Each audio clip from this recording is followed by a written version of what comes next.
Hello, let's practice a tricky concept, at least for me was, which is called Lambda expressions with receivers, which is really hard for me to grasping at the first time, but I think it's really fun, just like the Kotlin functions.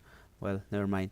Uh, let's say we have fetch data, right? And let's give a really fast, a quick recap about Lambda expressions.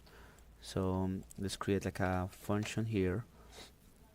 Um, execute callbacks. I don't know. Then we receive a callback, which doesn't receive anything and returns unit because it doesn't returns anything. And I execute it here. If you come to JavaScript world, you know that functions are first-class citizens. So this pattern is pretty common, and then you can easily, execute, and then you pass here the function, right? You can create a function here, this function, and this function, let's say, you just print hello world, right? And you just pass the function here. So these concepts are pretty baby steps, but are important to understand the most complex thing, which is Lambda with receiver functions. So hello world is working correctly. Other way you can pass it is using lambdas. So if you want to save some space, for lambdas in Kotlin, you just put the block here, brackets, and then you just put print ln, and then you just get rid of this more concisely.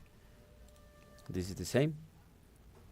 And now another trick that you can do is, if only you have one argument as a callback, you can get rid of those annoying and pesky parentheses as well. So you can just do this, and this will be exactly the same. Just passing the function as the first parameter, right? It's exactly the same, right? Another common pattern is, let's say you have, I don't know, message, right? First parameter is message, and the second parameter is the lambda, right?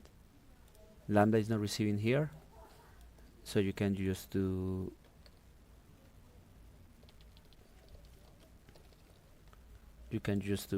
a message needs a type. You can just pass here parameter 1. You see, it's always printing haha. Now you want, let's say, print the parameter 1, then you need to expect here to receive a string. Then you pass the message, this one, as the first parameter. And then this is the execution of the callback, and here you receive this parameter. Easy syntax. Where you put? It's pretty similar than JavaScript. It has a different shape, of course. And then you have T.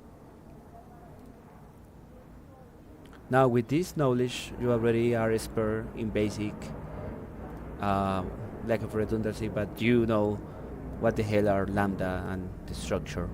Now we can learn the fun part, which is the advanced lambda with receiver, right? So let's delete all of these, and this is just the equivalent of this is basically, let's put here, data receive. This is a string builder. You check the documentation, the string builder. Oh my gosh, I already opened. The string builder has append, right? So you create the instance. This is similar to new, if you don't know. You can do builder append more data, and then you just can print out the builder to a string, and I found a typo, right? Then you print it out, data receiver at the first time, and then you append more data to it, right? This is easy peasy, nothing spectacular really.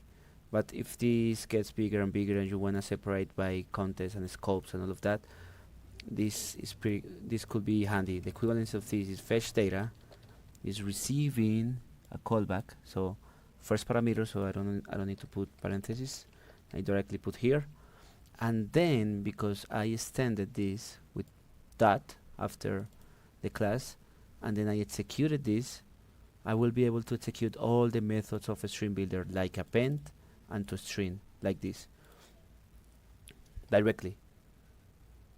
Append. This is automatically passing the this, so I just put in append. And then I'm gonna put more cool data, and then I just can print this to a string. So now we are coding like a pro, kinda like that. You see? It's the same. Different syntax, different structure. The key point is that I put after the typing of the function, I put the class that I want to extend, that, and if I receive something, I put the parameters, right? And then I just pass here. Let's go to the exercise 2. We have a button class and a button event, a position data classes. Write some code that triggers the on event member functions of the button class to trigger a double click event. Your code should print double click. So as I can see, I have a class here and a member function. This member function is extending my class button event, a data class here that only has this constructor for these three properties. I'm initializing right click false, I'm on, and executing the function. This is what is tricky to understand, but basically I will be able to use and reuse my properties. So I instantiate the class, I have my object, I go to on event, right? So that's why I'm passing here my lambda. Yeah, it's the first argument. I don't need parentheses, and here I can access directly because this is going to be button event. So it's right click, right? It's right click. I can access to it, so I can say if is right click, and what else do I have here? Amount. If it's twice, right? So if I press double click, then I'm just going to print double click, right? Otherwise I can just print something like amount is right click is I'm tired of typing. Let's copy and paste here. Okay.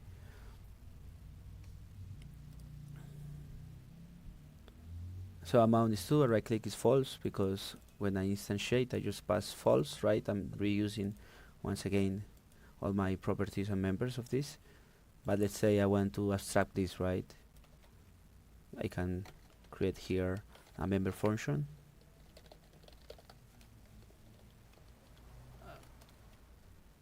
and then after this is extending everything, I can just reuse here pretty nicely, and it will be the same, right? You can also like put it's double click,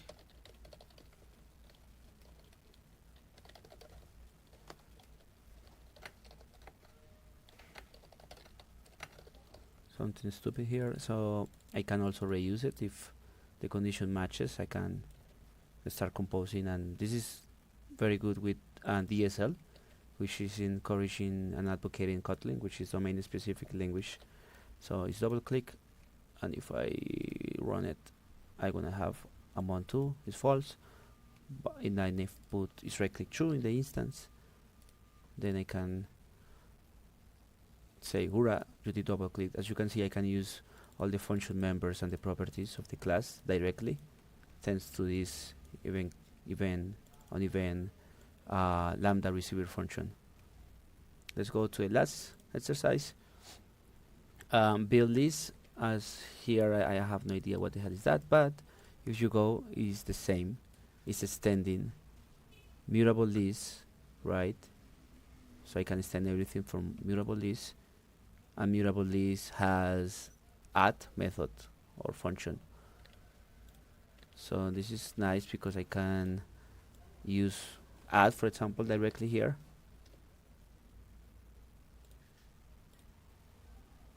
and then I can create like a list, right? Because this is extending the mutable list. Now the example is saying is create a function that creates a copy of a list of integers with every element where every element is incremented by 1. Okay, so I'm created this is just a check my previous video. This is a extension function, right? So every instance of this stuff, which is a list int type, receiver type, automatically it's gonna be populated with the incremented. So that's why I can use this. And now this has the build list, which is returning, and this is just being, the requirement is to increment every element by 1. So basically all I have to do is iterate the list, original list, and then I don't know if I can put directly at here plus 1, and then I have incremented by 1 thanks to the build list. I'm reusing build list, which is reusing the methods of mutable list, right? Which is add. Can put here whatever. If I wanna become a little bit fancy, I can pass here. This is gonna be, I can pass another lambda functions here if I wanna impress my boss, probably. And then I will receive here an integer, and I'm gonna return, I have no idea, an integer as well, right? So I'm receiving here a lambda function, right?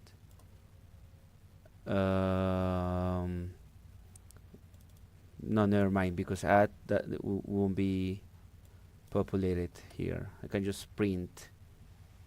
I can just send the print. I can receive, for example, here. I just want to do something fun, something unique. I'm just printing what I receive here, and I can just call this function and pass the add, and this is just going to print whatever I'm doing, the iterations I'm doing.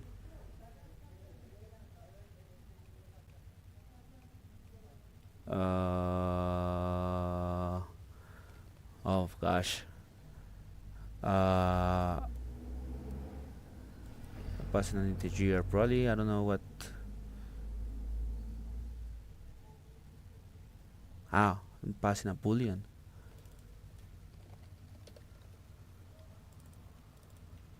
Okay.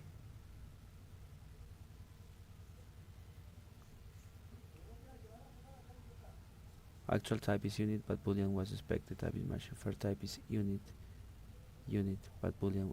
Probably this doesn't return anything. Okay, I see. It's something fun. I didn't prepare for this, and the add is like returning an unit, which is nothing, and it's expecting a boolean apparently.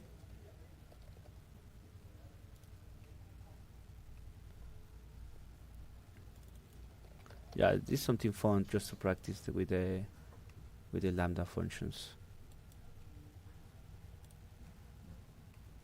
Never mind.